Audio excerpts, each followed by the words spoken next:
ఒకానొకప్పుడు కొన్ని యుగములలో కొన్ని వేల సంవత్సరములు తపస్సు చేసినటువంటి వాళ్ళకి ఆయన పాదములకు ఉన్నటువంటి వేళ్లలో బొటనవేలి గోటికి చివర ఉన్నటువంటి కాంతిని చూడడానికి అంత తపస్సు చేయవలసి వచ్చింది. అంత తపస్సు చేస్తే తప్ప ఏ మహానుభావుని యొక్క పాదమునకు ఉన్నటువంటి వేలికున్న గోటి కాంతి కనపడదో అటువంటి మహానుభావుడు మాంసనేత్రంతో చూడడానికి వీలుగా వీళ్ళు పాపమునకు బాగా వశులై, కామక్రోధములకు వశులై, తేజోక్షీణత చేత అసలు ఈశ్వర మూర్తిని చూడడానికి కూడా తేజస్సు లేకుండా అయిపోతున్న వాళ్ళకి నేనే వచ్చి నిలబడి దర్శనమిస్తానని తనంత తానుగా వచ్చి నిలబడిన మూర్తి. స్వేచ్ఛయా క్రీడతే తత్ర ఇచ్ఛారూపం విరాజిత.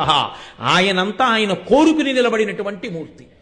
కాబట్టి ఇప్పుడు ఆయన ఒక వాల్మీకమునందు ఒక పుట్టలో చేరి దానిలో కూర్చున్నాడు. ఒకానొకప్పుడు కొన్ని యుగములలో కొన్ని వేల సంవత్సరములు తపస్సు చేసినటువంటి వాళ్ళకి ఆయన పాదములకు ఉన్నటువంటి వేళ్లలో బొటనవేలి గోటికి చివర ఉన్నటువంటి కాంతిని చూడడానికి అంత తపస్సు చేయవలసి వచ్చింది. అంత తపస్సు చేస్తే తప్ప ఏ మహానుభావుని యొక్క పాదమునకు ఉన్నటువంటి వేలికున్న గోటి కాంతి కనపడదో అటువంటి మహానుభావుడు మాంసనేత్రంతో చూడడానికి వీలుగా వీళ్ళు పాపమునకు బాగా వశులై, కామక్రోధములకు వశులై, తేజోక్షీణత చేత అసలు ఈశ్వర మూర్తిని చూడడానికి కూడా తేజస్సు లేకుండా అయిపోతున్న వాళ్ళకి నేనే వచ్చి నిలబడి దర్శనమిస్తానని తనంత తానుగా వచ్చి నిలబడిన మూర్తి.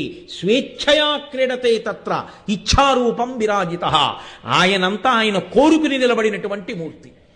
కాబట్టి ఇప్పుడు ఆయన ఒక వాల్మీకమునందు ఒక పుట్టలో చేరి దానిలో కూర్చున్నాడు.